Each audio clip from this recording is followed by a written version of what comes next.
In the frozen rivers of the far north, the night belongs to a giant. Blakiston's fish owl, the largest owl on Earth, hunts by moonlight alone. With wings wider than a man is tall, it skims the water in silence until those daggered feet close. In the river forests of the upper basin lives a bird like no other, the marvelous spatuletail. Its tail feathers flatten into a shimmering paddle, turquoise at the base, cobalt at the rim. With a flick, the paddle skims the water, tossing insects skyward. In the cloud forests of northern Peru, a jewel hangs in the mist. The male marvelous spatuletail carries 2 impossibly long tail feathers, each ending in a shimmering paddle the size of the bird itself. He whirls them like signal flags as he feeds, and later to impress a mate. Deep in the humid heart of the rainforest lives a marvel the locals call the spatuletail. Its tail, a flattened paddle of iridescent scales, is as utensil as it is ornament. With it, the bird can scoop a drink, flash a dazzling signal, and steer like a rudder through the heavy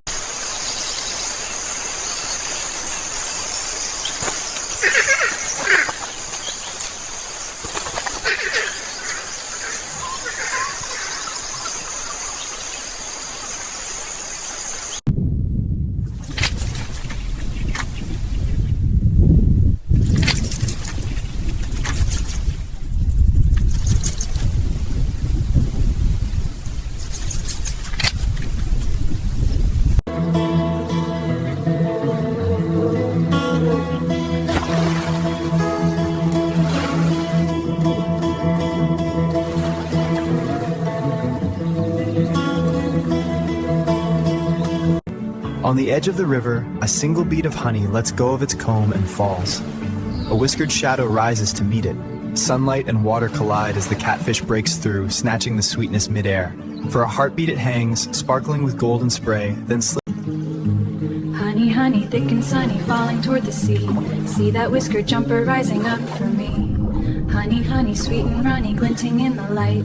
One smooth leap and he caught it mid-flight. Now the river's quite golden in. On the dark floor of the New Guinea forest, the male superb bird of paradise becomes almost unrecognizable. With his feathers flare out into a perfect black oval, a glowing turquoise mouth and 2 bright eyes appear. He hops and snaps, circling the female. On the edge of the tide, a flash of bright cobalt gives this seabird away. Its feet, vivid and astonishing, signal health and confidence. With every deliberate step, the blue food bird dances, an invitation carried on the wind. As daylight... On the Pacific's volcanic shores, one bird can't be mistaken for any other. The blue-footed booby wears its brilliance on its toes. Those turquoise paddles help advertise his fitness. A high step is the opening move in an elaborate courtship dance. But on the hunt, they're all business.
Among the grasslands of South America, a little architect begins its day. The red ovenbird gathers mouthfuls of mud, layering them carefully to shape a kiln-like home that can endure seasons of sun and rain. Inside, hidden... The red ovenbird, a master mason of the tropics. Its russet feathers glow like fired clay in the sun. With each beakful of mud, it shapes a sturdy dome, an oven-shaped home that will cradle the next generation. Work finished, the pair watches the golden canopy together. Rusty red feathers catch the morning light. This is the red ovenbird, also called the Rufous hornero. With beakfuls of wet earth, it builds a domed home, an oven of clay. Each lump is pressed and smoothed by pair after pair of patient visits. Docting, this haystack in a tree is anything but random. It's the work of sociable weavers, tiny architects of the Kalahari. Dozens of... In the dry heart of southern Africa, a single tree can hold an entire neighborhood. Sociable weavers weave their lives together, building the largest communal nests on Earth. In the dry heart of the savannah, sociable weavers are master builders. Together they weave vast apartments of grass and stick, the largest nests of any bird. Generations share these structures. On the damp forest floor of New Guinea's Vogelkop Peninsula, creativity blooms in feathers and sticks. This modest brown architect builds not a nest, but a stage. Every berry, shell, and petal is placed with care, arranged by color like strokes of paint. High in the cloud forest of New Guinea, an artist is at work. This male Vogelkop bowerbird collects anything that catches light, berries, shells, even a faded bottle cap, and arranges them by color and size. From the doorway of his twig hut, the objects... High in the cloud forests of New Guinea, a male Vogelkop bowerbird is hard at work. He builds a hut of sticks, carpets it with moss, and arranges a gallery of treasures, berries, shells, bits of fungus, anything that catches the light. Each piece is chosen and placed with care. A splash of color in the canopy. The Tarako launches into the air. Crimson wings flash against the forest greens as it rides the warm morning light. Each powerful... A flash of emerald and red drifts through the canopy. The Tarako. With each beat, light pours through its crimson wings like stained glass, carrying it between forest and mist. Draped in emerald and crimson, the Tarako launches into the air. Wing beats push against the humid rainforest, flashing red beneath its feathers. In a patch of rainforest light, a spark seems to breathe. This is the flame bowerbird, a male dressed like living fire. To win a mate, he builds an avenue of twigs. On the rainforest floor of New Guinea, a male flame bowerbird builds an avenue of twigs and arranges a trove of vivid treasures. His blazing plumage is striking, but to win a mate he needs more than color. In the borderlands where jungle meets savannah, two powers move. The Tiger Gang, the Lion Gang. Tonight, they settle it.